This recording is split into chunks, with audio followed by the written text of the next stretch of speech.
reduced. What would it mean for average Americans? Joining me now, Florida Republican Congressman. He is on the House Ways and Means Committee. He knows the ways he's about to get mean. Greg Steube is back. This is a lot of nonsense. The president is claiming that, he has reduced the deficit more than any other sitting president in history.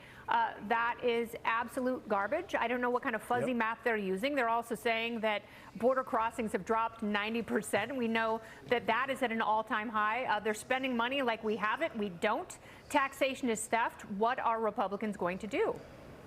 We've already done it. The House has passed our version of the debt ceiling increase by cutting spending.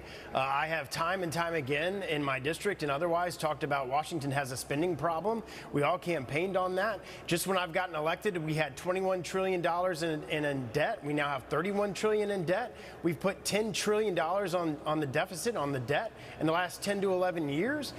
We have to cut spending. The leader, our majority leader and speaker has been very adamant that we're going to do that. We passed a bill in the House despite Karine Jean-Pierre's assertions that the Congress isn't doing anything. We passed a bill. Now it's up to Chuck Schumer to come to us and negotiate. So where do you think you're going to land with Senate Democrats? Because they have said that any budget proposal and any debt ceiling legislation will be DOA. Well, and you have 43 Republicans over there, thankfully, that are saying they're not going to vote for a clean debt ceiling bill, which means they're going to have to negotiate with Speaker McCarthy, and we're going to have to cut because we've been spending way too much, and the American people are suffering because of it on inflation, all of the different issues that we're facing economically.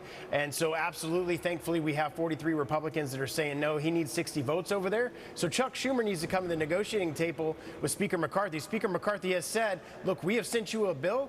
You pass the bill and send it, and we'll go to conference. So if it doesn't go Kevin McCarthy's way, is his job in trouble?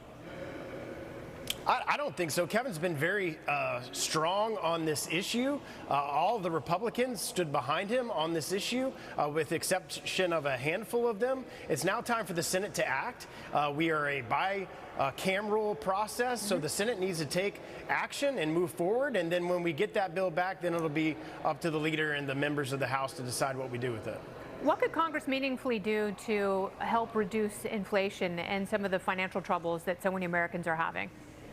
Cut spending 100%. That absolutely will solve that problem. We are experiencing the levels of inflation due to the fact that we had a Democratic White House, a Democratic House, and a Democratic Senate for 2 years that spent like $11 trillion. And you're seeing that on the back end with high inflation. We have to reduce the amount of spending that we're spending as a country.